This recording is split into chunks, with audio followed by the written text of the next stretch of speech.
Yo, minutes after. Hi, minutes after. Writing. We stopped writing at... 106, and it is 1:16 p.m. right now, so 10 minutes after. Yep. Garrett, you can kick off this one. I'll kick back for a second. Right, so this minutes after, I actually waited a little bit because I was actually kind of exhausted, so I wanted to make sure I had something to talk about, so kind of collect my thoughts a little bit. And it was tricky. Okay, so we write our segments. Our segments are pretty detailed, but this one we had to kind of ignore the details quite a bit because sometimes you don't realize it when you put all these things together until you actually get down to the writing of it because it's so close together that once again we came across a situation where the topic seemed like it was touched upon well and enough in previous scenes, previous segments. So with that, we were stumped because we could have deleted it. We were all for. I was actually for canning the entire segment. Same here, actually. If not for the fact that it was reserved and placed specifically to develop some characters who would be lacking character development, and it would have been a little bit more uneven for other characters. And and then we were like, we gotta do it. We both said it without saying it. This scene stays for our characters. Yeah, we didn't even say it. That's true. Brandon's right. We didn't say it. We just knew it when I put that parameter out there.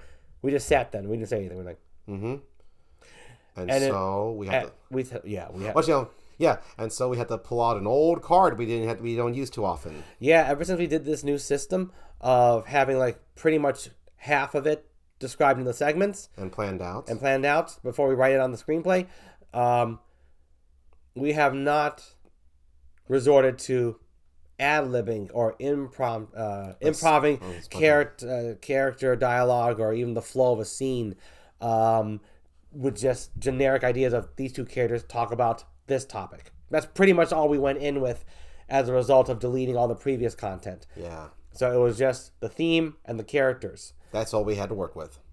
And we pulled it off great. Yes. It's been a long time. It's a very old, familiar feeling. Yeah. I was telling Brandon that it's a feeling that this is the feeling I used to hold on to so desperately, then told myself that this is the only way to write. Yeah. That you can't plan so much because it removes spontaneity, it removes the truth of the moment, and it lacks true creativity. What we did today, I believe, what I used to believe in was the only way to make true creativity, truly make works work. And we honestly operated like this, writing like this many years, and it just caused more stress and the quality wasn't any better.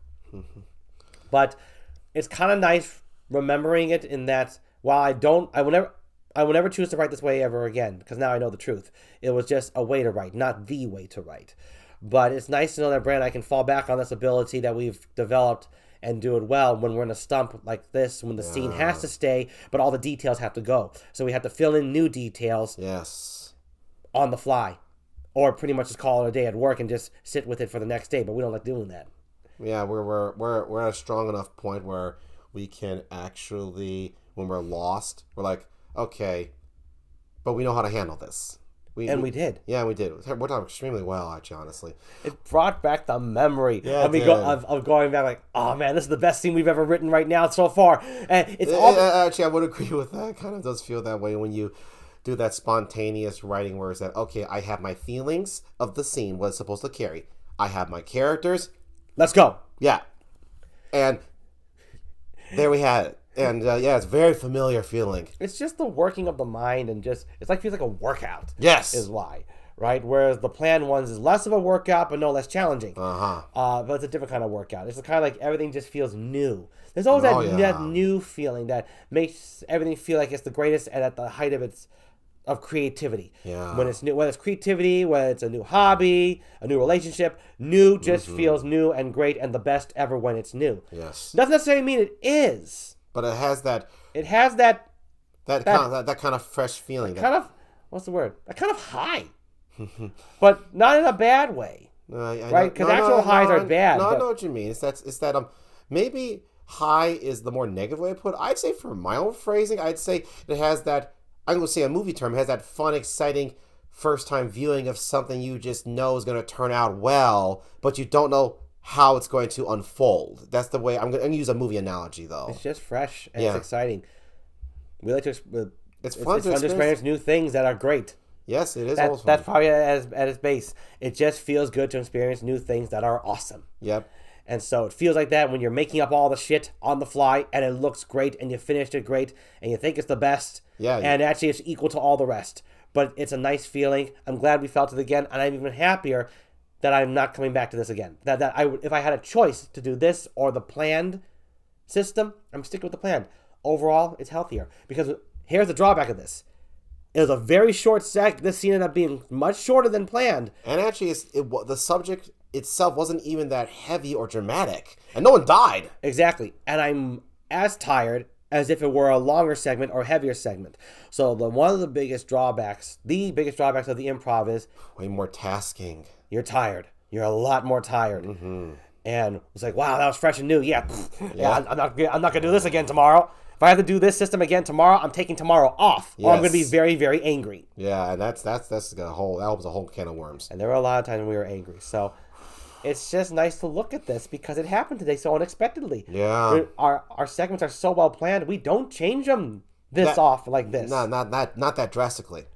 And this is like probably the first time in months. Yeah, months actually, easily months, easily maybe even a year. On this level. Year. I'm going to go at least a year. And that's a long time. I'm going to go year plus. And that's a lot of content Garrett and I have written in 1 year. That's a long time. So it's nice to feel it again. It's nice to look back on it with our new perspective and the truth of the matter.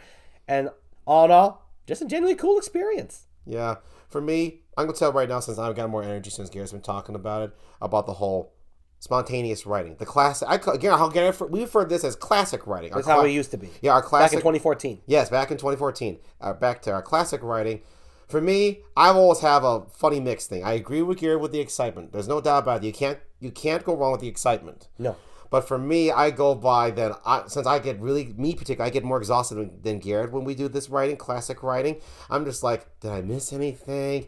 And also, I think to myself, wow, that was so stressful. Was it good? See, that's usually where I go when I get very tired. And me personally, I really don't like that feeling that I'm doubting my writing, because once I'm doubting my writing, that's a slippery slope for me.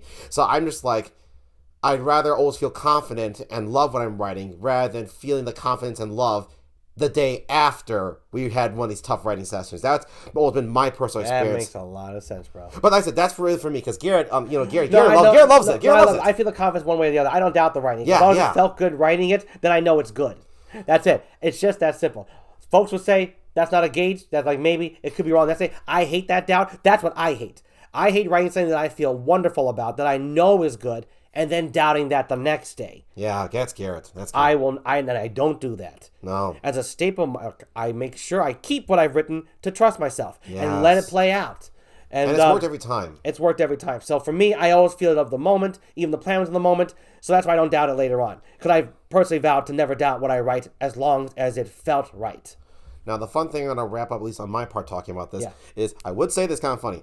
I'm not the biggest fan of nostalgia. I think nostalgia is nice when it kicks in, but it's not something that's to be praised. I agree. But I did have a fun sense of nostalgia when Garrett brought up, which is totally true with the spontaneous writing, that when you finish writing like any scene, you feel like this. Exactly like Garrett said, you feel like, damn, that's master shit writing you wrote there. That's master class shit. That's God level stuff. You do feel that way. You do. You really do. And would I say that the planning that we do now has lacked that? A little bit, yes, because because simply, to put it in a good way, there's less struggles. And when there's less struggles, it seems like you don't write as less many. struggles also plus less new. And less new. That's the biggest thing, the less new part, because the struggles are there. But yeah, I just want to bring that up really quickly, because it is true. I do still feel that way. But I'm going to reaffirm Garrett said that, yes, I do prefer our new writing, though, because the quality is the same. That's all that matters. That is all that matters. Because if the quality dipped, we would not be writing the segment way. Yep. So I'm good. I'm good. No, yeah, I think that's great. And even with Brandon feeling that confident after it's done, he still doubts it later in the day when it's done. So and he hates that going to the next day figuring it out. So we picked the better system, and we actually revisited an old technique that has not gotten rusty at all. No, we can still use it when we have to. Yes, which is great. It's always there. Yeah, it's not our first choice. Nope, but it's there in case we need it. Always. Very cool. Thank you for joining us for the Minutes After. See you tomorrow. See you tomorrow.